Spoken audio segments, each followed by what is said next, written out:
weather models to create more accurate forecasts. And totally, nothing is happening right now that could possibly throw a wrench into any current projects that are underway. Totally. This is what we like to call foreshadowing. You know, I said it was going to be foreshadowing, but I wasn't expecting it to age like fine wine within the span of about an hour of the video going up. What we do here is go back.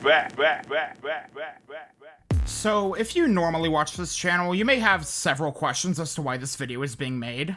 Normally, I don't do non-weather documentaries on this channel, but I feel like this is the one time where it's warranted outside of a goof that I want to do. Back before I began work on the Nashville video, I made a lengthy community post writing how I'd be handling President Trump's handling of disasters in videos. I wrote that I will not be bringing up his current actions in his second term unless it's relevant to a specific disaster. You may also realize that I'm going against that in making this video. However, the main reason as to why isn't because I want to liberalize my audience into the second coming of communism. No, that's not what I'm doing. So what am I doing? First and foremost, before I really get started with this video, I want to talk about how this video will be structured and lay out biases and whatnot. The first section of the video will be about what has been happening at NOAA and the impacts brought, essentially a timeline. My main focus is to provide the facts in this segment, and my opinion will not be brought up here. The second section will be discussing my own opinions as to why I disagree with the decisions made by this administration, with logical reasoning and evidence to back up my positions. I will also address the defenses that are not related to conspiracy theories, and why I don't think they adequately fit the situation as reported. This will take up most of the video. The third section will be a bit more personal and delve into potential impacts to content creators in this niche. It's way less important, but just know that it's partially why this video is being made. The fourth and final section will delve into what people can do to help NOAA against any potentially damaging policies to the agency. That's how this is formatted. It's also clear to state that I am very much biased here, which is why I use today's sponsor, I'm kidding. You think I actually get sponsorship offers? Obviously, if you follow me on Twitter, I do not like the majority of actions taken during this administration so far. Keyword is majority, as there are a few things that have been going through Congress that I am glad are being passed. As for the National Weather Service, I promised both of my grandparents on their deathbeds that I'd be the damn best meteorologist that I could be at the agency. I've been in college part-time getting gen ed courses taken care of for the past 4 years, before I plan to transfer to UGA next year. This is very personal to me. Despite that bias, I am going to do my best to make my points in good faith. Just like all of my videos, when I mention a source, you'll see an MLA citation up on the top of the screen, and all of my sources are in a paste bin in the description. On another note, as much fun as it would seem to drop a bunch of fell for it again memes, it isn't productive and gets us nowhere. My goal here is to inform and advocate based on my findings and research, to sit everyone down and explain why I disagree with the decisions made by this administration and why I think you should too. You know, like an argumentative essay in high school. All I ask is for people to be civil and to understand where I'm coming from. I do not expect everyone who watches this to agree with me even after watching this all the way through. Not to mention, you don't have to agree with everything I say, obviously. This is just how I've been feeling as someone who's interested in both politics and weather. Also, I know that there's stuff happening on the oceanic side of things, but keep in mind reporting on the impacts of staff cuts are much more scarce than what's been reported on within the weather sector. Oh, and I almost forgot to mention this because I know someone's gonna point this out otherwise. Everything documented in this video is valid up to the date that this video has been uploaded. Events that have already happened can be reversed on a dime like they already have been, and that is to be expected going forward in the future. This video will likely become very outdated very quickly with some of the points I make. I will make any updates as needed in the pinned comment, but if it's severe enough, I'll do a follow-up video if possible. Finally, and this is more of a legal disclaimer than anything, I am not a representative or member of NOAA or the National Weather Service. I am not speaking on their behalf, I am not associated with them. This video is just my perspective on what has been happening to the agency based on my own research. Alright, I think that's everything I need to mention. Let's actually begin with what's been going down ever since the beginning. Actions that would soon impact NOAA actually started as soon as Trump's first day in office, when he signed Executive Order 14170, titled Reforming the Federal Hiring Process and Restoring Merit to Government Service, and in a memorandum regarding a federal hiring freeze. The memorandum put in place a freeze on all hiring for vacant positions and prevents new positions from being made in governmental agencies. This memorandum does not apply to military personnel of the armed services or to positions related to immigration enforcement, national security, or public safety. The second executive order was to direct a new federal hiring plan between agency heads, the Office of Personnel Management, or OPM, and the newly created Department of Government Efficiency, or DOGE. There was also another executive order issued that ordered all DEI positions in the federal government to be put on leave and fired. The same day, OPM asked all agency heads to send the names of any federal employees still in their probationary periods by that Friday, and to determine who should be kept at the agency and who should be fired. Okay, but what exactly is a probationary employee in this context? Employees are considered to be in their probationary period within their first year of employment, meaning they have fewer protections against being fired than full-time employees. Those who are in the military generally do not get exempted from having a probationary period if they transfer from the military to an agency job. OPM also ordered the entire federal workforce to begin working in person, which for the NWS this really wasn't an issue to begin with. Throughout the following weeks, various governmental agencies began firing probationary workers. But the waves for the NWS and NOAA didn't really happen during that time frame, the likely reason being that Commerce Secretary Lutnick had not been confirmed yet. During his confirmation hearing, Howard Lutnick was confronted by Democratic senators about his role in relation to NOAA, asking him directly if he would follow the outline for what should happen to the agency under Project 2025. Just for context here, Project 2025 is essentially a giant conservative thinking piece. As to what should happen to NOAA, it mostly asks for the agency to be broken apart. That is your very brief TLDR. I am not telling you about it, you can read it yourself. Lutnick said to the committee that he would not follow the recommendations stated by Project 2025 or break up NOAA. On the 28th, the Trump administration offered buyouts to federal employees, including those within the NWS and NOAA. On February 3rd, Trump nominated Neil Jacobs to head NOAA. He was the Undersecretary of Commerce for Oceans and Atmosphere and an acting NOAA administrator during Trump's first term, after Barry Myers withdrew consideration from the position for health reasons. Jacobs has a Master of Science and PhD in Atmospheric Science from North Carolina State University. Many were quick to note that Jacobs was found to have violated NOAA's Code of Ethics by issuing a statement that supported Trump's claim during the Sharpie Gate incident, which was when Trump claimed that Hurricane Dorian could hit Alabama. On February 4th, The Guardian reported that staffers within DOGE reportedly entered NOAA HQ in Silver Spring, Maryland, allegedly looking for access to IT systems, according to Andrew Rosenberg, a former NOAA official. The next day, DOGE obtained access to NOAA's IT systems, according to Senator Chris Van Hollen, and confirmed by Representatives Jared Huffman and Zoe Lofgren. DOGE was looking for anything related to DEI and making sure the agency was complying with Trump's executive orders. CBS News stated that former officials who had contact with current NOAA employees said they were told by DOGE to expect a 50% reduction in staff and budget cuts of roughly 30%.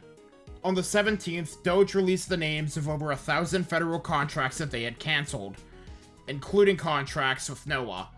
Many of the contracts were related to climate change, DEI, and science-related communication services, among many others. I have the list of NOAA-related terminated contracts on the Wikipedia page in the description. On February 18th, Lutnick was confirmed as Commerce Secretary by the Senate. On the 27th, in compliance with the President's executive order, at least 800 members of NOAA across all sub-agencies were fired, consisting of probationary employees. Effects of the cuts were felt pretty soon after, as offices such as Houston suspended their summer internship program for meteorology majors until further notice. Weather balloon launches were canceled in an office in Alaska on February 27th, followed by Albany, New York, and Gray, Maine on March 7th. On March 3rd, an anonymous source told Axios that DOGE was moving to cancel the leases for the NOAA Center for Weather and Climate Prediction and the Radar Operations Center in Norman, Oklahoma. Those cancellations were withdrawn later in the month. On the 4th, the General Services Administration put up a list online of what they considered to be non-core properties. This, of course, included some NOAA facilities that were already mentioned on the Doge listings. On the 13th, a judge ordered that thousands of probationary employees that were fired be reinstated, including 791 workers at the Department of Commerce, including at NOAA. They were then later fired again after the US Supreme Court ruled that the Trump administration could move forward with firing probationary workers for the time being, as the case was being settled in court.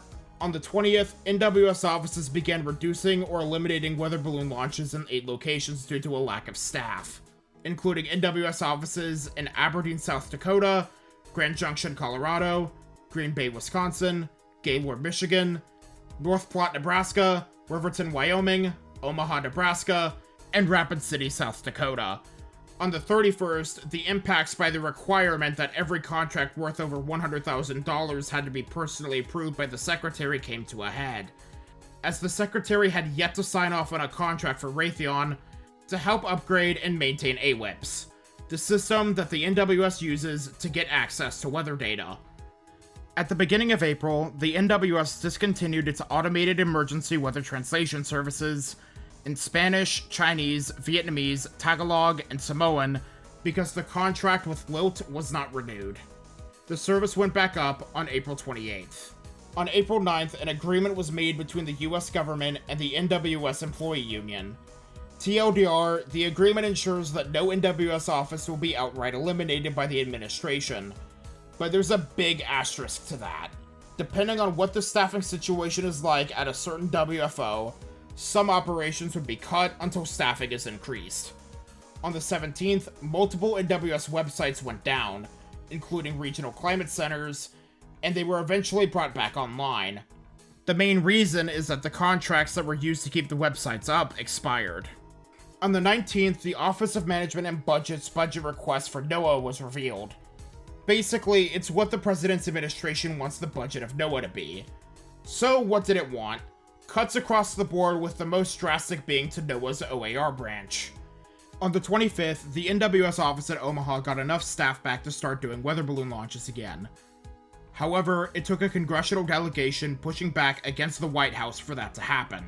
Then, on the 27th, NOAA released their yearly CO2 concentration data, which usually has a public report on its website with a press release for journalists shortly thereafter. However, the report this year was just posted on Twitter and Facebook with little context. According to a source with insider knowledge, there was supposed to be a public web story this year, but it was canned at the last minute by officials higher up. Near the end of the month, roughly 300 NWS employees took the early retirement offer made by Doge, according to Dr. Marshall Shepard, the director of the University of Georgia's Atmospheric Science program and the president of the American Meteorological Society in 2013. In early May, NWS Goodland, alongside other offices, announced that they had to close operations during the overnight hours, with other offices having to pick up the slack during those hours. While offices cover for each other during situations where NWS offices are under threat of a tornado and whatnot, those are brief instances instead of full shifts. As of May 2nd, 30 offices were without their meteorologist in charge, and in the case of NWS Houston, all management positions were vacant. On the 6th, the NSIDC announced that they would be downgrading the service level for their sea ice index dataset. On the 8th, NOAA announced the billion-dollar weather and climate disasters database would be retired. 6 days later, the NWS requested to fill 155 positions at offices throughout the country. On May 16th, a widespread tornado outbreak took place across the Midwest and Kentucky. That last state is important, as NWS Jackson, Kentucky is heavily understaffed. They ended up being the office that had to warn the Somerset EF4 tornado. While the tornado was warned throughout its entire life, people on Twitter lost their mind that it wasn't upgraded to a tornado emergency.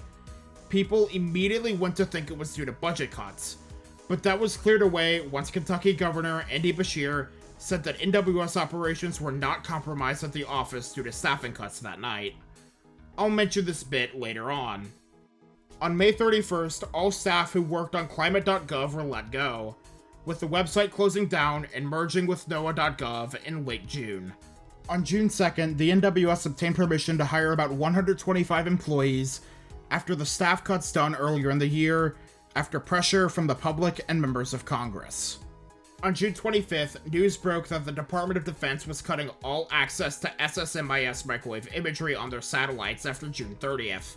You know, imagery used by meteorologists to help identify storms undergoing rapid intensification alongside recon flights, but also to monitor global ice levels too. It was supposed to happen years in the future, but it was pushed up due to cybersecurity concerns. After pushback, the date was changed to July 31st. Then, on June 30th, NOAA released its budget request for the 2026 fiscal year. What does it want? TLDR, budget cuts across the entire board with the exception of the NWS. With OAR, the entire branch would be set to be eliminated, with remaining projects set to be transitioned to other agencies, and other projects just being left to die. It calls for the direct closing of all laboratories, including the GSL, NSSL, and AOML. Further down in the document, there is a request to transfer the U.S. Weather Research Program, Tornado Severe Storm Research, and Phased Array Radar Research, and the Joint Technology Transfer Initiative from OAR to the NWS, and to further analyze PAR, EPIC, and Advancing AI. On July 1st, the climate.gov website was shut down after all of the staff maintaining the website was fired back in late May. 3 days later, President Trump signed the One Big Beautiful Bill Act into law. While there is a lot in there relevant to this video, all unused funds allocated by the Biden administration to appropriate $150 million to NOAA to accelerate improvements in the agency's functions that were described in the Weather Research and Forecasting Innovation Act of 2017 were rescinded, alongside all NOAA grants for climate research. I'll talk about the floods in Texas and that whole controversy in its own segment. On July 7th, President Trump signed a memorandum that extended the hiring freeze. And in the fact sheet, it outlines that the freeze does not apply to the National Weather Service as they are involved in public safety. On the 9th, U.S. Senators on the Commerce, Science, and Transportation Committee heard from Neil Jacobs to consider his nomination to be the Undersecretary of Commerce for Oceans and Atmosphere. He stated that he will do his best to lead the agency to fulfill their mission of science, service, and stewardship. Here's a TLDR of what he said in the hearing. Staffing NWS offices is a top priority. The establishment of an independent review board for NWS activities, similar to the NTSB for aircraft. He didn't say much in terms of details, but it would likely be similar to the NWS service assessments we already have. Climate change is being influenced by human activity. When he was asked about whether we are spending too much or too little on science and research in NOAA, he said, "I don't know you can spend too much on research," and that he supported the president's proposed budget. On the 11th, the U.S. Department of Commerce issued a stop work order for NOAA weather and all hazards radio maintenance, effective at the end of the business day on July 13th. As to why, it doesn't say. On July 12th, the House of Representatives Commerce, Justice, Science Appropriations Committee released a draft of their reconciliation bill, and it mostly rejected what was in NOAA's proposed budget. There's no mention of dissolving the OAR branch of NOAA, and while the budget proposal cuts agency funding by about $400 million, it's much better than the roughly $2 billion cut proposed by the agency. Section 505 outlines that none of the funds can be eligible for elimination and it must be approved by Congress, unless the House and Senate committees on appropriations are notified 15 days in advance of such reprogramming of funds. However, there's still a long way to go with this bill in particular, and there's already questions as to whether the reconciliation bills will even be out on the floor of the House before the month-long recess begins at the start of August.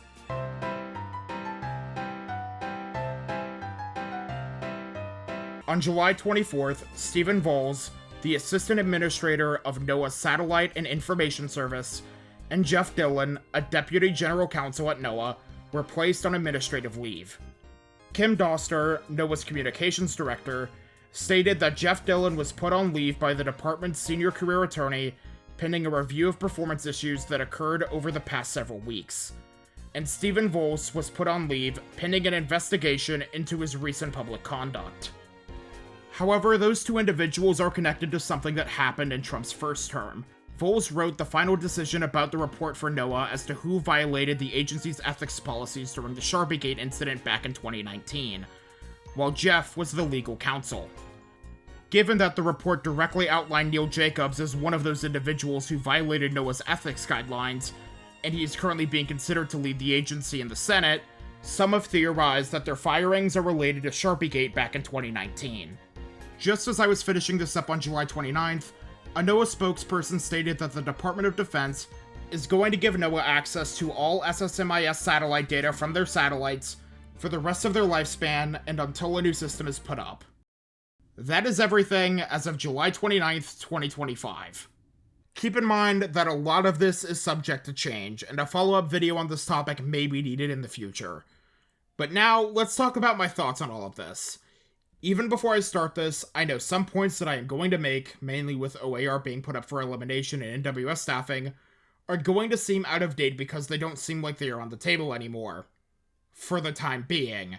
The world of politics is ever-changing. It could be back on the table whenever it wants to be, for better or for worse. But it's more so to explain why I don't like this administration's actions towards NOAA, and what the higher-ups in the executive branch imply that they want from the agency. Now that we have a rundown as to what has happened so far, let's discuss my problems with all of this. I feel like the best way to deal with this is to explain that NOAA wasn't exactly in a good position to begin with, even before this administration. NOAA, according to those within the agency, is extremely underfunded. Sure, the agency is operational, and generally speaking, its budget continues to increase, going up by $1 billion over the last decade, but you may also know that there's this thing called inflation, and NOAA's budget has kind of been stagnant over the past few years. At least relative to other federal agencies.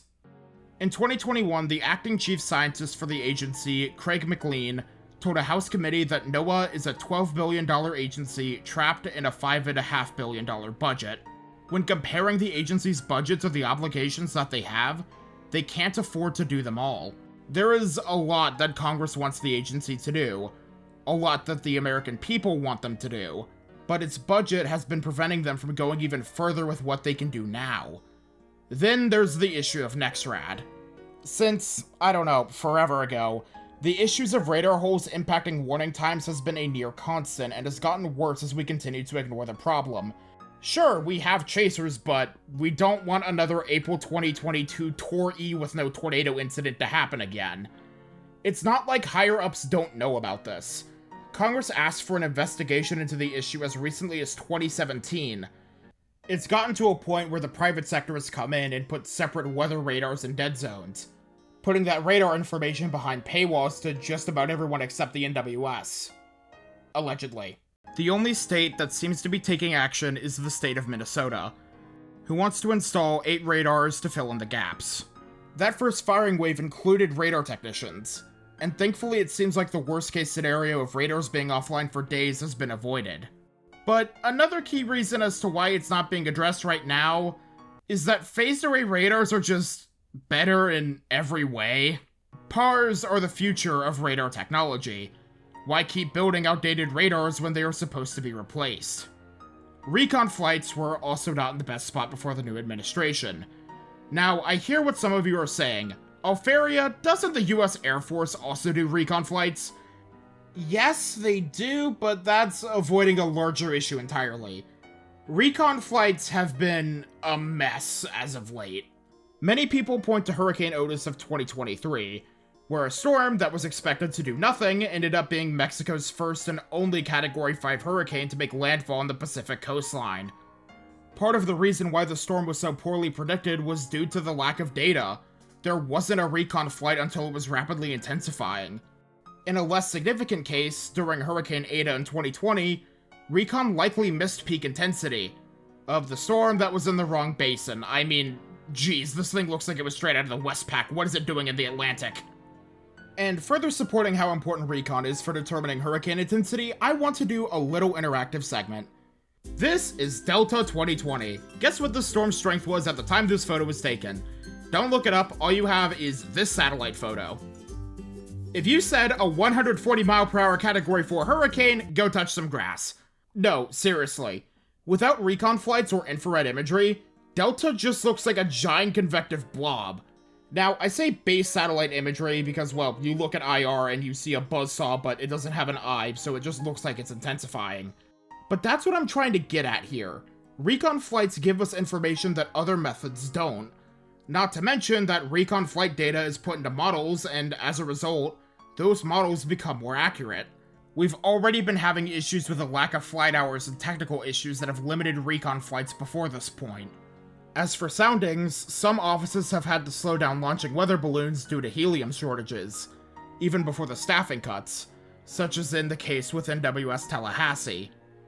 Other offices can't do balloon soundings because they are located at an airport. And I don't think it takes a genius to figure out why launching a weather balloon at an airport would be problematic. Staffing has been an issue before this as well. Steven Nelson, who recently retired at NWS Atlanta, told Atlanta News First that he believes there was chronic understaffing before the administration in January. There were already challenges that resulted in some offices not being fully staffed. Upon talking with others who are more well-versed in NWS history and political history, NWS and NOAA's issues go back to the Clinton administration, and it hasn't seriously been addressed at all since then. Well, outside of the NWS reorganization, which was a net good. Think of the already established issues before this administration like a small fire that just kinda sits around. Take, for example, this bonfire. It's not gonna spread because it rained like 2 inches in an hour before it started. Something needs to be done about it, yeah, but it just kinda keeps going because nobody really wants to address it. It seems too much of a hassle to do so. The actions the current administration has been taking is like filling a pizza box full of gasoline, throwing it in with a rake attached to it, realizing that the pizza box that is still on fire is still attached to the rake, and desperately trying to get the pizza box off of the rake. That was an oddly specific reference. So, with those already established issues, let's talk about why I don't like what's been happening at the agency and the potential impacts that they may bring. But before that, and for the sake of transparency, it's not all bad. It's heavily skewed to being bad, but I do want to give credit where credit is due. NOAA's original proposed budget isn't entirely awful. It's just mostly bad. As to what I think is alright, the enforcement of the functions of the Endangered Species Act and the Marine Mammal Protection Act would be transferred to the U.S. Fish and Wildlife Service. This is more of a case of intergovernmental politics, but on the surface this seems fine. I had no idea that NOAA was the ones in charge of this, and I always thought U.S. Fish and Wildlife were, so that was a new one to me when I was researching this. The idea that the most important research programs would be continued.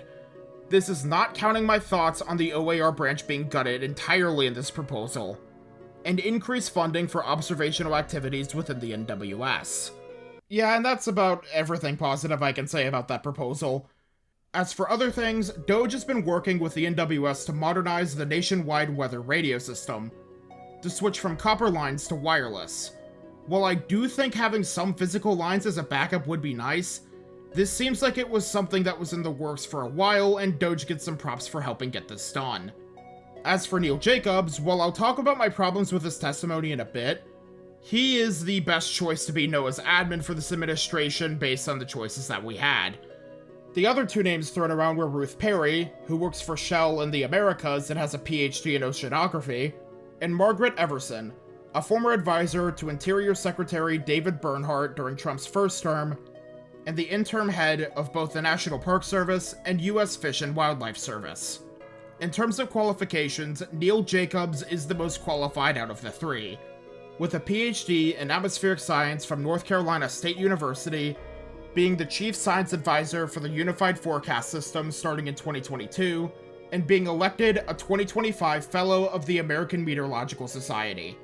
And this isn't really much of a compliment and more so the bare minimum, but the agency backpedaling their bad actions by wanting to rehire meteorologists and reinstating the regional climate sites prevented any issues that happened from getting worse. And again, it's more so the bare minimum, and I still have an issue with it. And that's about it in terms of stuff that I can say positively. Now it's time for me to complain.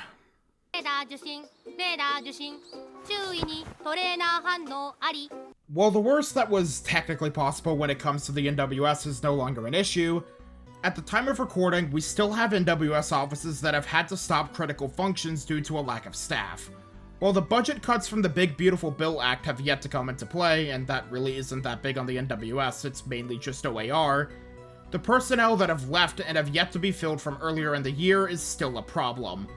We've already seen offices stop weather balloon soundings due to a lack of staff.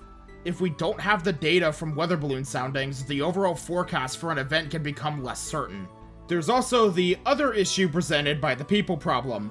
You do need people to warn tornadoes and stuff like that. Not a lot, but you need some, and extra hands are a must at events where there could be multiple problematic cells.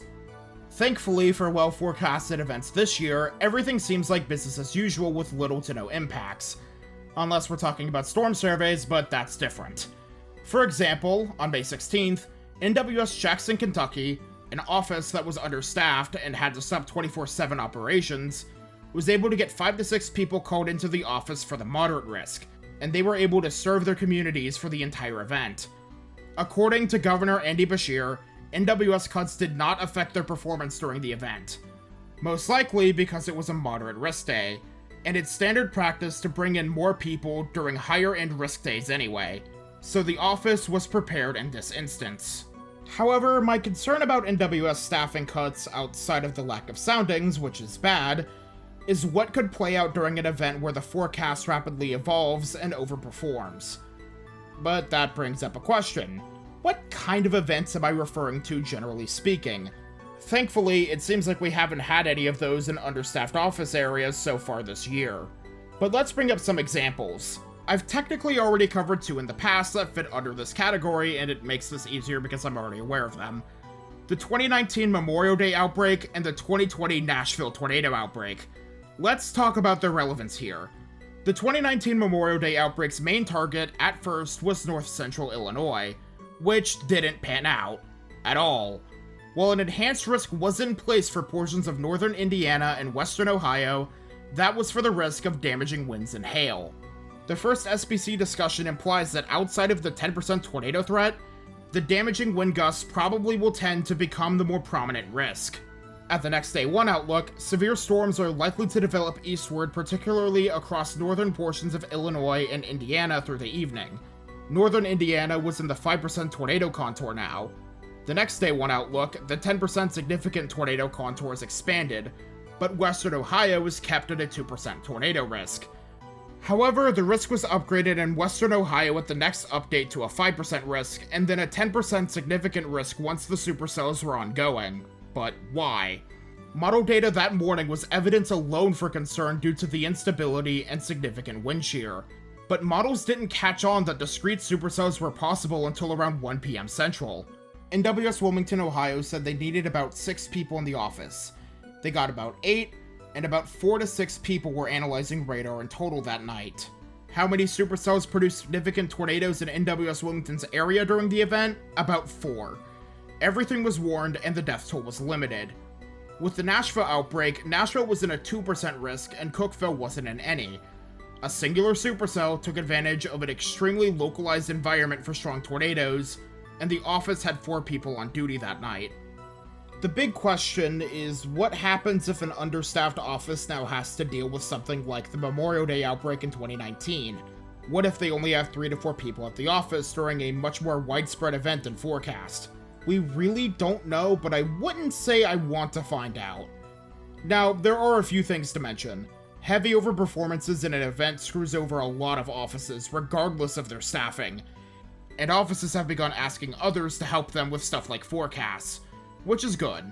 My concerns still remain, although it's not as big as I once thought it'd be. Then there's another issue, storm surveys. According to someone who I talked with who went to an office during the aftermath of an event, and I'm not giving specifics because I don't want to get anyone fired, it seems like that QRTs aren't guaranteed to be sent out depending on the office. That was back earlier in the year and may not apply now, but it's something to keep in mind. This is an issue that depends on what office an event occurs at. As for soundings, we desperately need as much radiosonde data as physically possible. Models only do so much. Not to mention that those models use data collected from weather balloons to spit out their model runs. There's a plausible caveat to everything I just argued here, and it's not really making my point mute, but it's something to at least address. It seems like for days with an enhanced threat or higher of severe storms, a special balloon sounding is done for those days even if the offices don't have the staff to do soundings regularly. This happened with NWS Omaha on April 17th, as there's an observed sounding for that date, but not for any other dates around it, before or after. I can't say that for certain because, I love the lack of reporting on the subject matter, but if that's the case, it seems like even for offices that have a lack of staff to launch balloons regularly, if the threat of severe weather is potent enough, an emergency balloon launch can be done. But the lack of regular launches can still affect model runs if we don't have them normally. If meteorologists are hired back, the potential concerns I have regarding cancelled soundings and a lack of people during an event that is overperforming will no longer be an issue. Yet, it's important to note that those potential rehires and job positions are not listed on usajobs.gov. Hold it! If I had a shot for every time I had to go back and rewrite something because something changed, I'd probably be dead. On July 28th, after the agency got approval to start rehiring nearly 2 months ago, NWS positions are finally being posted on usajobs.gov. Upon talking with a contact I have within the NWS, the reason for the long wait time was because they wanted to wait for internal movements to get finalized before putting jobs up. Basically, how some of the staffing has been handled up to this point was that some employees from well-staffed offices were being transferred to offices with minimal staffing. That was the short-term solution, because I don't think you need to be an expert in logistics to realize that it isn't really great in the long term. Right now, only electronics technician positions are available, with other positions expected to be posted in the future. However, this happening does not make my concerns over a potentially understaffed NWS null and void. Just less likely now. I'm more so pissed that a ton of people got fired only for NOAA to backtrack and put positions up again, including ones that were already filled before the firings. Alright, that's it, back to the video. On another note, it does seem like the Senate is trying to make sure that the NWS is properly staffed, which is good. Hopefully, the lack of weather balloon soundings and lack of staff will not be an issue going forward. But I'm not exactly pleased that it had to happen in the first place. However, what I think is most problematic is the potential of having less effective tools to warn the weather. See, the tinfoil will immediately start arcing and emanating a blue glow. Why do you think this occurred? Despite the NWS being safe from future firings for no reason, they are already at risk of less tools to work with. I'll talk about the NAM first because this will be quick. Back in June, the NWS announced a proposal, meaning it's not final, decision to decommission the NAM model suite and replace it with the RRFS in early 2026. Now, for those who are unaware, the NAM is kind of seen as a meme model because the model runs on it are pretty funny from time to time. The reason for that is, just like every weather model, it has its biases. With the NAM, it tends to overconvect, and it tends to have a too stable surface layer, cooler and more moist than in reality. Regardless, the NAM is still a really good reference point to see if it picks up on something that other models don't, and vice versa. The NAM being proposed to be replaced isn't exactly the issue. It's what they want to replace it with. The RRFS in its current state doesn't really handle cold core air masses well, according to Jeff Frame, an associate professor of atmospheric science at the University of Illinois. Separately, the model also tends to overestimate storm size. According to Roger Edwards, who retired earlier this year, staff at the Storm Prediction Center said that the plan was a terrible idea that harmed forecasting. It was apparently delivered to higher-ups and ignored. Now, to be fair, the model is experimental as of right now, and the decision itself isn't final. It's just a proposal. However, it's important to note that it's still a terrible idea and shouldn't be put into effect, at least as of right now. As for other models, back a few months ago I got to talk to someone with insider knowledge at the Environmental Modeling Center, the agency that manages and runs all 26 operational US weather models. At the time they spoke with me, the evaluation of GFS V17 had been delayed by a couple of months or so, and there were serious concerns that GEFS V13 may not happen at all. Not to mention the number of staff and contractors who were let go. Again, I'm not sure if any of that has changed, but it's something to bring up. However, one of the biggest concerns is what was expected to go through very soon. I say was because the Department of Defense, after saying they wouldn't do another extension, is allowing NOAA to continue to use their SSMIS microwave imagery data for the rest of the lifespan of the satellites. While this does mean that what I'm about to discuss is no longer a possibility, I do want to still talk about it, because I need to establish how stupid of an idea it was to even think about limiting NOAA's access to this data. For those who don't know, microwave imagery is used to visualize the structure of tropical cyclones. If the name MIMIC, or Morphed Integrated Microwave Imagery, sounds familiar, that's one product based on microwave imagery. For the sake of clarification, the important part is the data itself, not the software used to view microwave imagery. I bring up MIMIC as it's the easiest way to visualize microwave imagery data. Let's go over an example real quick. Hurricane Maria of 2017. I was going to use Hurricane Irma, and then I realized its eyewall replacement cycles lasted for 12 hours each, and yeah, that was a bad idea. You can find this data freely available through the website in the description. Alright, so after its landfall in Dominica, you can see a blue dot in the middle. That's the eye, with a circle of warm colors around it, which is the eyewall. So the storm is disrupted by land, obviously, but look at around 13Z in the middle. You see another ring of dark warm colors outside of where the original circle is. You may be freaking out and wondering if it's HARP or space lasers or even worse, Eggman and his Super Laser Piss! I'm sorry, I couldn't not make that joke after bringing up space lasers. But no, it's just a secondary eyewall forming. You may also notice the original eyewall decaying and the eye getting larger. What I just described was an eyewall replacement cycle, visualized through microwave imagery. A very key observation that we have thanks to that tool. While IR and satellite are helpful tools for figuring out what's happening structure-wise, microwave imagery gives us a clear idea of what's happening. But it's not perfect. Microwave imagery runs vary wildly in terms of how often scans come in, and it depends on the type of satellite the sensors are attached to.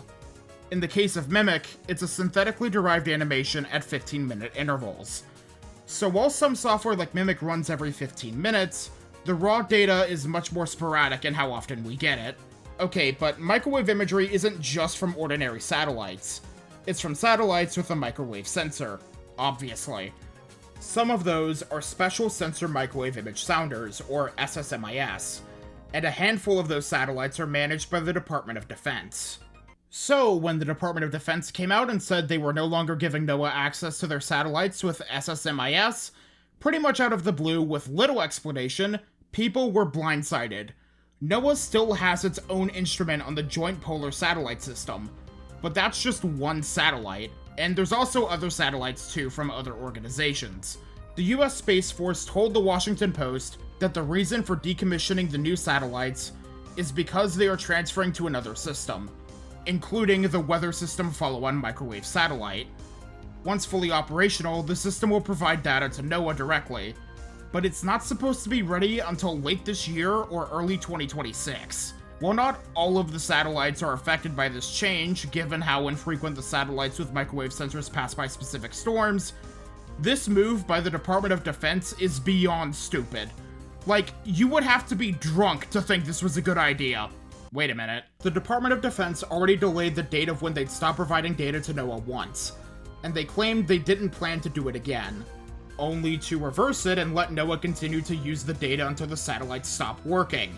If the change went through, we would have gone into the peak of hurricane season with a vital tool for identifying storm structure severely neutered. To be fair, we would still have the Tropics mission satellites and other satellites too, from my understanding, but we need as much microwave imagery data as physically possible.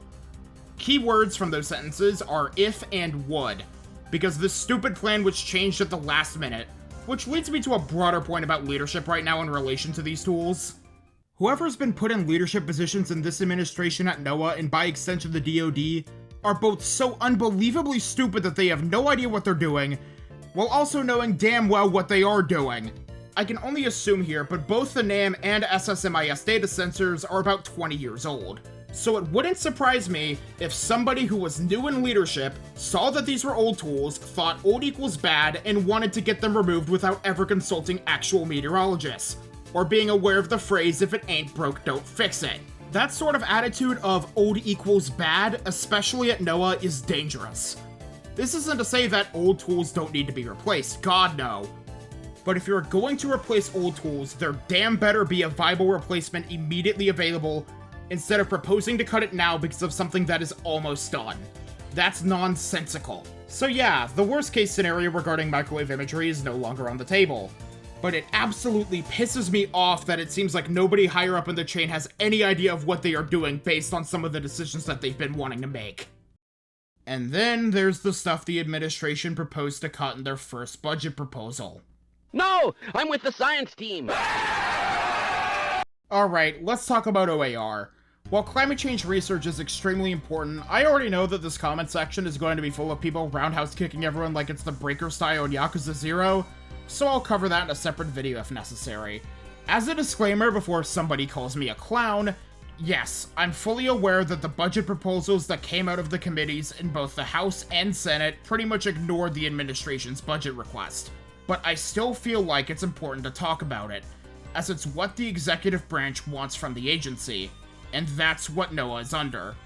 It's to get an idea of what this administration wants for the agency, not exactly what Congress wants.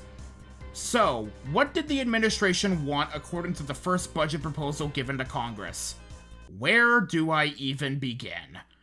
The administration's budget proposal allocates funding that was from OAR to the NWS and NOAA for programs that are deemed to be essential, while at the same time closing basically every laboratory that OAR operates.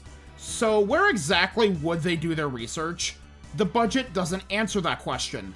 I mean, sure, that isn't really the point of the budget, but this implies the lack of a foolproof plan as to how to handle the transition if it went through. Being without the labs will make research harder, that goes without saying, but some of the research programs that the administration wanted to cut are just... why would they want them to be cut?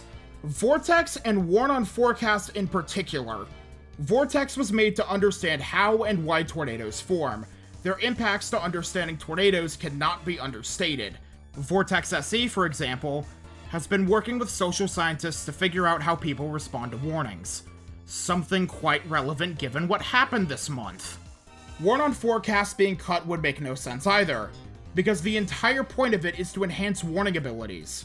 It was used earlier this year during the Pi Day outbreak in Carter County, Missouri, where the emergency manager credited a 2-hour heads-up phone call from NWS Paducah, inspired by the Warn on Forecast system.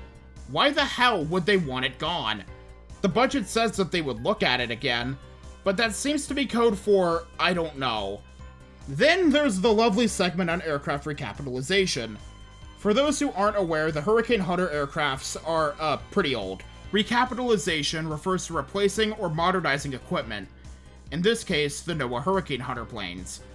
The original budget proposal states the following. NOAA's aircraft are vital national assets for collecting observational data, and providing critical products and services to communities and industries across the country. Aircraft recapitalization is necessary for NOAA to keep its fleet of aircraft operational, and continue to provide essential services to the nation, including accurate flood planning, hurricane and atmospheric rivers forecasting, and data used by the nation's emergency managers. So, based on how important it is, logically, you wouldn't fund the program at all and cut it in its entirety. Sounds pretty good to me. Wait, hold up, that isn't pretty good, that's just the definition of a non sequitur. Hurricane Hunters have already had to miss flights due to technical issues, including 2 of them during Hurricane Helene. The question then becomes, how long is it before the current planes have too many problems to fly? Great question, I have no idea. The first budget proposal, contrary to what some would say was a priority, is not efficient at streamlining NOAA, because, hypothetically, why close down research facilities when you plan on having the research still ongoing? Where exactly would they go? What's the primary justification for all of this? To support administration priorities. Take that for what you will. Of course, it's not all bad, there's a few things in there that make some sense, but that doesn't outweigh the damages that would be caused if the administration got what it wanted by getting rid of OAR as a whole, alongside the cuts to aircraft recapitalization. To put in perspective, to go back to that bonfire analogy, eliminating OAR would be like if you tossed a can of White Claw Surge full of gasoline into the fire starts again, but it gets so hot that the can seals itself back up and then you decide to poke the newly formed pressure bomb. That's a weird analogy, but I just wanted to bring up that bonfire story because it was funny. Then there's Neil Jacobs' testimony, where he implies the importance of research by saying that you can't spend too much on research, while also saying that he supports the original budget proposal. A clear contradiction in what he wants. This has brought some concerns that Jacobs may just be a yes man to everything the administration wants out of NOAA. But he's still a nominee and only time will tell, so I'll stop that line of thought there. Like I said multiple times already, it seems like most of the budget itself was not taken seriously by the House of Representatives or the Senate, so it seems like everything is going to be fine in the end. But what the administration wanted to happen to the agency should still be a cause for concern in the weather community. Given we are only in the first year of this administration, it's still important to talk about and criticize what they wanted, and nothing's stopping Congress from changing its mind. So while the threat of the original budget proposal was no more, things can change. Will it? I have no idea. But it is the world of politics, so that possibility is always there. No matter how probable or improbable it is. That's just about everything I had that was major in regards to original proposed cuts and whatnot, and the issues that have happened so far. At least that isn't relevant to what I will be talking about in a bit. But not everyone is against these cuts, and I feel like I should respond to their arguments. NWS and NOAA is bloated just like the rest of the federal government. Here's the bigger issue. NOAA is one of those agencies that actually needs more funding. Sure, they've been operational, but what about actual improvements, at least on the weather side? I mean, if it ain't broke, don't fix it, yet we've been stuck with NEXRAD for dear God knows how long. We haven't addressed the issues regarding radar holes and have had to rely on the private sector, despite Congress asking for answers in 2017. Despite the problems, NOAA's budget has really only had marginal increases year after year, relatively speaking in terms of the federal government. The bigger issue with this argument stems from a way of thinking, and this is going to sound extremely out of place from me, but it's something that has stuck with me ever since my American literature professor said it in class one day in relation to another agency. Although I feel like it applies here too. With these cuts, people are focusing on the functionality of the agency instead of its function. Yes, we have a national debt crisis, and just like everything, there is waste, fraud, and abuse. But going so hard after the agency that is less than 0.1% of the US federal budget, one that actually is one of the most efficient agencies economically, as for every $1 spent, the country gets about $73 back in return, makes little sense to me. I am all for government efficiency, and there's a really easy way to cut funding. I am all for DOGE going through and eliminating the ATM. Can't the private sector just take over research? I mean, they could, but there's two problems with it. For one, the government has access to special tools that your general university or corporation doesn't. Phased array radars, for example, are about $1 million per antenna. Government-funded research exists for projects that cannot be done by private entities alone. The second problem is that a decent chunk of that research done by NOAA and its eventual inclusion into the NWS means that stuff like new models are able to be accessed and used by the American public free of charge. Now, what happens if the private sector took over PAR and new models? Well, you aren't getting access to it, that's for damn sure. You've heard of the graph model, right? It's a model developed by IBM and the Weather Channel that you have to pay in order to use. While you can't order it directly, at least I think there isn't a webpage for it, you may have to just send them an email. There's a page for their API that you can buy, and oh my goodness! ReactBot, thoughts on the API pricing? This is my 13th reason. I know that this isn't a fair comparison, but this is just to make a statement. Private weather data collection costs a lot of money, and that's the point. Government research is to provide benefits to the public at large, with private research and developments being an additional tool for private companies.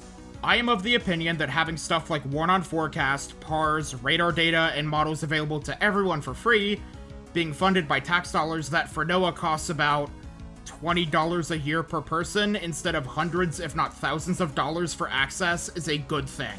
I haven't even mentioned what you need in order to broadcast said private data, and that's where my expertise stops, as private entities have relied on free information for such a long time that besides some radars built to address radar dead zones, they haven't really needed to begin looking into relying entirely on the private sector. And I really do mean that. Literally everyone in the weather industry heavily relies on the information from NOAA. Most of it was DEI.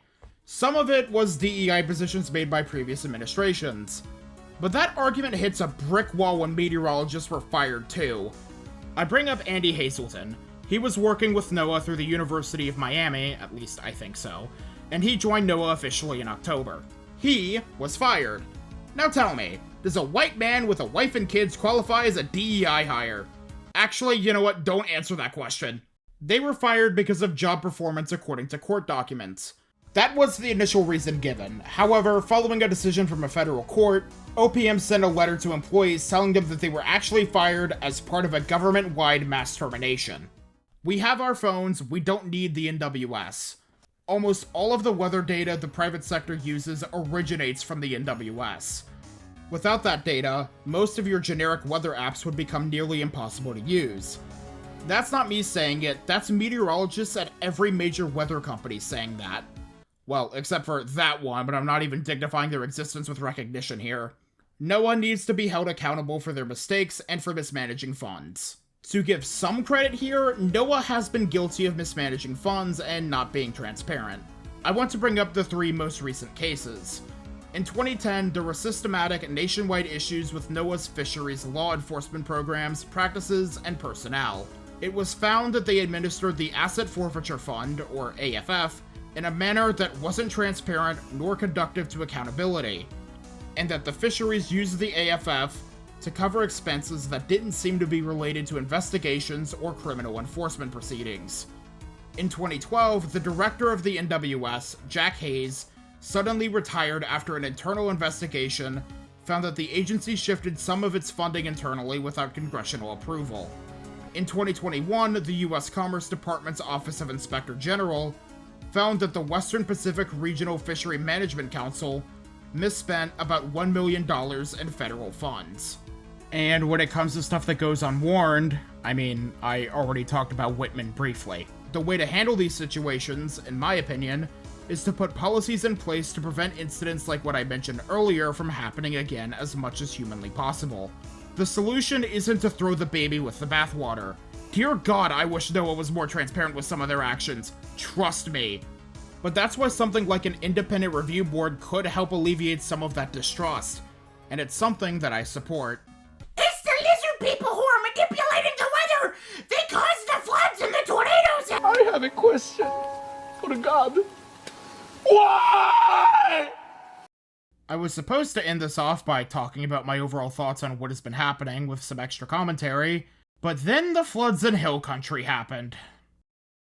From July 3rd through the 7th, a series of extreme floods battered Hill Country, specifically Kerr County, Texas. At the time of recording this, at least 136 are dead and 4 are missing. It's the deadliest disaster in the state since the 2021 Texas deep freeze, and the deadliest disaster so far this year. So almost immediately, outlets began to scream that NWS budget cuts led to so many deaths, which is not true. This was made worse when a Texas state official blamed the NWS for the lack of a good forecast. The NWS had 5 people on board that night instead of the usual 2. Some will argue that's still too few people, but that's not the point I'm going to be making. The Trump administration was right in stating the NWS was not at fault here, saying the warnings were issued timely, which is true. In terms of blame, it's quickly becoming obvious that Kerr County officials are, how do I say this? They managed to make Lee County, Florida's response to Hurricane Ian look like paradise. But that's where my praise for how the administration has been talking about this disaster ends, really. Homeland Security Secretary Kristi Noem went on about how Trump is trying to modernize the NWS and get new tools out. Efforts that began way earlier, like the NWS started toying with phased array radars back in 2003. Trump said to a reporter that the NWS is staffed fine as is, with the reporter seemingly not following up further on that question. All of this really got to a head with the addendum to the hiring freeze, where NWS employees were granted a public safety exception. And now I am going to bitch. Why the ever-living fuck did it take the deaths of over 100 people in Texas for that to happen? I say this because NWS employees weren't mentioned explicitly to have a public safety exception to the hiring freeze before this. I can only theorize because I'm not in the US government, And while FOIA exists, it only goes so far. It gives government documents, but not what people are thinking. Why did it take the deaths of at least 135 people to get this change officially made in writing from the White House and this administration, to officially list NWS employees as public safety officials and exempt from the hiring freeze and by extension the probationary firings? Why didn't it take the 30 deaths from the California wildfires in January, or the 18 people who died from the storm system that brought tornadoes and flooding to the country in February, or the 43 people who died during the Pi Day outbreak in March, or the 24 deaths from the severe weather outbreak from April 2nd through the 8th, or the 31 deaths from the tornadoes and other severe weather from May 15th through the 16th, or the 7 deaths from the tornado outbreak from June 19th through the 22nd? Why did the combined deaths of at least 153 people before the floods in Texas occurred this year not usher in a sense of urgency to recognize NWS personnel as vital for public safety? I probably missed some events and deaths, but you get the idea. And I already hear somebody telling me they are public safety, they have to work during government shutdowns. Yes, they are and should be. But if they were already public safety officials, then they would have been allowed to hire people since January 20th. Except, they weren't allowed to because they weren't listed as public safety officials in the memorandums he signed on day one or when he extended the hiring freeze back in April. Or in the fact sheet that the White House released when the hiring freeze was extended back in April, since there wasn't a fact sheet made for the first memorandum. If it isn't signed on paper, then there really isn't much to say. I'll give you a few ideas. For one, the focus on the potential impacts of cuts to NWS personnel wasn't really mainstream until very recently. Sure, it was mentioned here or there, but with the exception of the LA fires and the flooding in Texas, a lot of the natural disasters this year have kind of come and gone in the news cycle. The weather community has been sounding the alarm since day one, but it didn't really come to a head until the floods in Texas. I feel like it didn't really get the attention it deserved until May, and especially this month. There isn't even comprehensive reporting on when the NWS almost lost AWEPs because every contract over $100,000 has to be signed off by the secretary, except for one article by Axios. Some of the major events and decisions have only been revealed thanks to people talking about it on Twitter. But there's also another thing I think is responsible for this. It's a problem that can be argued for a lot of what's been happening to other agencies, but it especially applies here. The new administration came in with the goal of streamlining government workflow under the name of efficiency. What has resulted can only be described as the government slashing personnel and contracts only to backpedal almost everything. From being late to renewing contracts to then renew those contracts anyway, transferring meteorologists to understaffed offices, getting office staff back so they can do weather balloon soundings, and requesting to rehire 120 meteorologists due to staffing shortages. If that is the definition of efficiency, then return your dictionary and ask for a refund. There was this post by Chris Martz who stated that the situation regarding staff shortages at WFOs is more nuanced than what the media states. But if it was really that nuanced, then why is the administration looking to rehire meteorologists? I feel like for some offices it isn't that big of a deal, and I'll give them credit there. Not all offices are impacted the same way, and yes, you only need 2 people at the warning desk. But when offices start having to minimize or flat out stop doing weather balloon launches, I wouldn't call those impacts nuanced. I'd call that a pretty major issue. All the while, Congress seems to be about as useful as it usually is. Senator Brad Schatz brought forth an amendment to restore NWS staffing back to equal full-time levels on September 30th, 2024, and it failed along partisan lines. It doesn't mean that the entire issue is partisan either. There were bipartisan bills introduced in both the House and Senate to label NWS employees as public safety officials earlier this year. But apparently those didn't really go anywhere because the chambers were focused on other issues. And while some of the cuts can definitely be made, it can't just be all willy-nilly. Need I mention that one congressman from Tennessee who seemingly has no idea what NOAA and the NWS actually does? And don't get me wrong, I'm pretty much fed up with everybody in government regarding the handling of this. On the federal level, it seems like any attempted action on trying to get something to protect the NWS and NOAA were sidelined for other bills. It's not like they don't know it's a problem either. Ethan Clark went to the Capitol earlier this year and got bipartisan support for the issue. But apparently, it hasn't been a priority until this month. Which is insane because the weather doesn't discriminate. It's not a red or blue state issue, it affects just about everyone. And during all of this, you have people on the leftmost side of the spectrum screaming the NWS, as in all of it, is going to die a slow and gruesome death, while people on the far right are far more concerned on blaming their undiagnosed tinnitus on next red radars because God forbid we actually teach people about basic weather in schools. It's all just so frustrating to deal with. I'm sorry, I just had all of that in my system for a while. Let me just paraphrase that in a non-angry way. I'm angry, I'm upset at what this administration has done to NOAA. They boast that they are doing everything they can to modernize and make the NWS better, while pushing to eliminate programs and projects that are essential for that to occur. To give credit where credit is due, not everything has been bad, and it's nowhere near as bad as we once thought it was going to be. But that doesn't mean that everything is fine forever. The way this agency has been treated is the exact opposite of efficient. If it was, then there wouldn't be requests to rehire people. NOAA isn't perfect, I fully admit that. Yes, there have been instances of NOAA mismanaging funds. From the Westpac funds in 2021, the Marine Law Enforcement funds in 2010, and the NWS in 2012. They screw up, but it isn't anything new when it comes to governmental agencies. But it's not enough to tell NOAA to burn to the ground, burn to the ground, burn to the ground. Yeah, what that guy said. Attempts should be made to minimize that kind of mismanagement, but that doesn't seem to be the administration's goal right now. NOAA wasn't in the best position to begin with. These back and forth ideas has been the equivalent of pouring gasoline on an already existing fire that wasn't really addressed in previous administrations.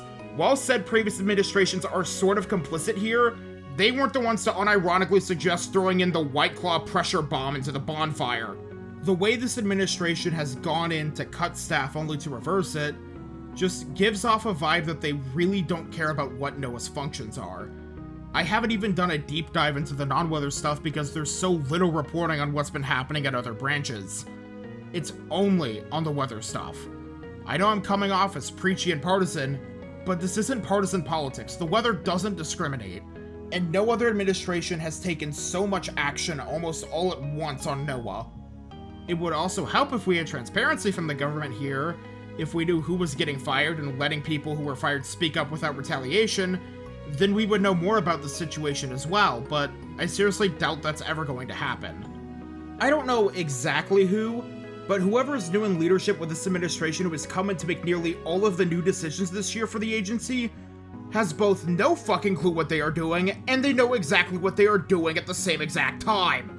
I know some of it is entirely on purpose given who is in leadership right now, but how do I know that they don't know what they're doing as well? I know that they don't know what they're doing and aren't thinking of potential consequences, because nearly every major change that they wanted to go through has been reversed. Just to list some examples. Leadership fired a ton of probationary workers, the NWS got understaffed, and suddenly they reversed their decision of leaving those positions vacant with the hiring freeze and requested to rehire people. Contracts with Raytheon to upgrade AWIPs, a must-have software for the NWS, were set to pretty much expire until it was renewed at the last minute. The contracts to keep the Regional Climate Center websites online expired after Secretary Lutnick didn't sign off on it, only to approve the contracts days after it expired. The DoD wanting to stop providing SSMIS data to NOAA, delaying their decision once, only to backpedal entirely and let the information stay available until the new satellites are put up in orbit, proposing to get rid of OAR almost entirely, only for Congress to pretty much tell the administration to screw off with their budget requests. All of those proposed changes that I explicitly mentioned were reversed after public pressure from citizens, meteorologists both within and outside the NWS, and members of Congress. And keep in mind, not all of the bad decisions have been reversed, such as the billion-dollar climate database being retired, although that isn't as big of a deal as the other things I've mentioned. In a perfect world, anyone and everyone who tried to implement some of these proposed plans, such as getting rid of access to SSMIS data, getting rid of all of OAR, and firing and rehiring meteorologists that shouldn't have been fired in the first place, whoever thought those were good ideas should be fired immediately. To be fair with that last example, Elon Musk is out of Doge, and the agency, while it still has been cutting contracts with several agencies, has been a lot less busy as it was when Elon was in the administration.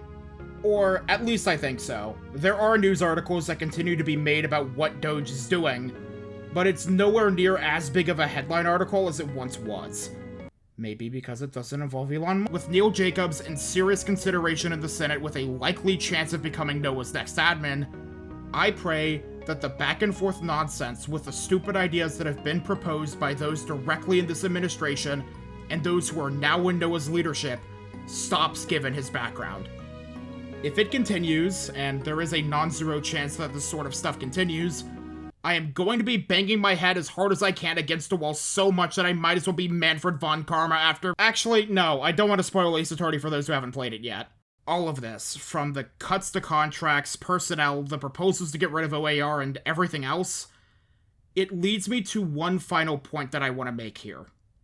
This administration has gone after other bureaucratic agencies to shut them down. Regardless of your thoughts on USAID, because it doesn't matter for what I'm about to ask, the administration cut all funding to it that was appropriated by Congress, and pretty much shut it all down. So, if they can cancel contracts and fire people en masse all at once, what's stopping the administration from canceling contracts and shutting down parts of NOAA regardless of what the budget is? I'm not really referring to NWS here, I'm talking about OAR. Well, besides political pressure, nothing, really. Now, do I think that's going to happen? Dear God, no! Take that last paragraph as the heavily improbable worst-case scenario. Dear God, the response from that would probably be so massive that everyone would stop arguing in the weather community for 5 seconds, which might as well be considered a miracle. NOAA isn't USAID.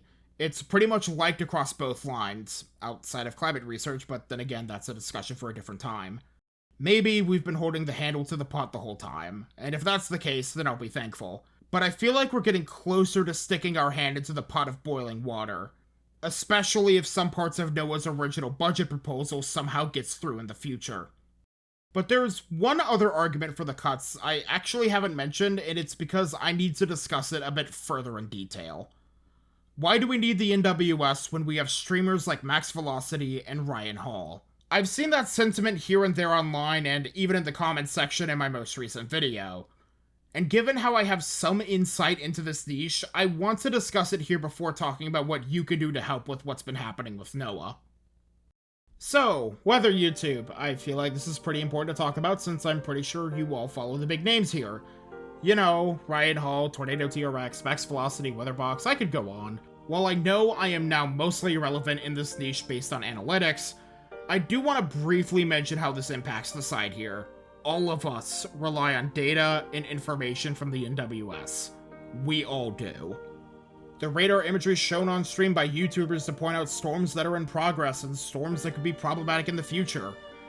All from NextRad radars, developed in part by the US Air Force, NSSL, and FAA. The weather models that they use, alongside the ones that chasers use to pinpoint the best place to be for a day of chasing, all provided by the Environmental Modeling Center. The vast documentation on damage paths of recent storms and the plethora of damage photos that can be used by anyone that are in the public domain, uploaded and taken by NWS meteorologists. The archives of CAM data from the NSSL website, model data shared from Pivotal Weather, Tropical Tidbits, WeatherBell, all from the US government. Everyone depends on it. So when people say that they don't need the NWS and can just rely on Ryan Hall, they are wrong. That entire narrative has been hurting when people in the niche actually speak up for the NWS. We all rely on it. And content creators on this site need to do a better job of illustrating it to audiences on all platforms that they are active in. Will people unsubscribe? Maybe. But limiting the discourse that the NWS is pointless because of streamers helps the weather industry in the long run. I trust us to speak up about this more so than anyone else. Because the last time a journalist tried reporting on Ryan Hall and what his team does, we got one of the worst article headlines I've ever seen in my life, which goes against just about everything people in the weather community have been advocating for so far this year. Even outside of YouTube, the industry as a whole needs to better explain the NWS's importance to the private sector. That does mean speaking up about it, which many already have. Given the NWS is likely safe, we still cannot lose what we have. Now, this begs the question, what can we do as a community? I know I have yapped a lot in this video, but I want to discuss what you all can do. The first part's going to sound boring as all hell, but the first thing you can do, if you are of the age to do so, is to vote. Okay, yeah, I know, I sound like a boomer, but it's more complex than anything. I'm asking you to do your own research, beyond the D and R next to their name. And I mean even beyond the federal midterms in 2026. There are special House seats up for election this year, and multiple states are holding elections, such as Virginia and New Jersey. I bring up state elections because states like Minnesota are addressing the radar hole issue at the state level after little to nothing coming from the federal level. If it's being done in Minnesota, then there's nothing stopping other states from doing it too. Figure out what their policy plans are regarding NOAA and vote accordingly. I have resources in the description that tell you what elections are happening and who's running. In the midterms next year, that's also a big thing. Register to vote and also reach out to representatives and senators for comment. While support for the NWS isn't entirely partisan, keep in mind that this administration is the only one thus far to try and take a hatchet to so much of NOAA at once. Send an email and see if you get a response. I got one from both Senators Warnock and Ossoff, and while they were cookie-cutter template responses, that's better than the dead silence I got when I sent the same exact email to my representative Mike Collins. As for what each person here can do, voice your opinion and explain. You won't be able to convince everyone, but it doesn't hurt to try. Don't insult whoever you're arguing with. At this point, it's completely irrelevant. As for larger content creators, I urge you all to do the same on all of your platforms. You don't have to make a stupidly long timeline and analysis video on the subject because, I mean, that's what this video exists for, but anything helps. Content creators have reach beyond one platform, and spreading the word on how important NOAA's research and services are helps us in the long run. I can pretty much guarantee that people trust our words on it more than your average politician. Whether that's a good thing or not is up for you to decide. That's entirely my advice, and you don't have to take it. All I ask is that you understand that I'm not trying to stir up drama with what I'm asking for here. Let me be clear here. The original budget proposal from NOAA itself has not transitioned into actual bills. Meaning, as for now, all departments of NOAA remain as is, at least in the Senate and House versions. It still has to be finalized. But that doesn't mean that everything is safe forever.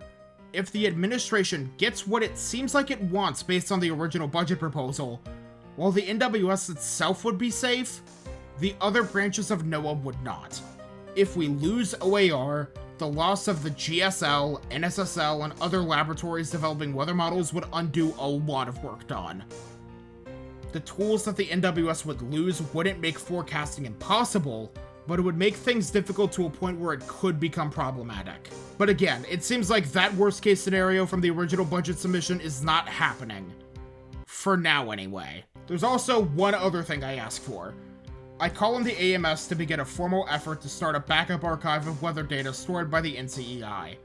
I know that's a lot to ask for, and that is extremely expensive and will likely have to be community funded.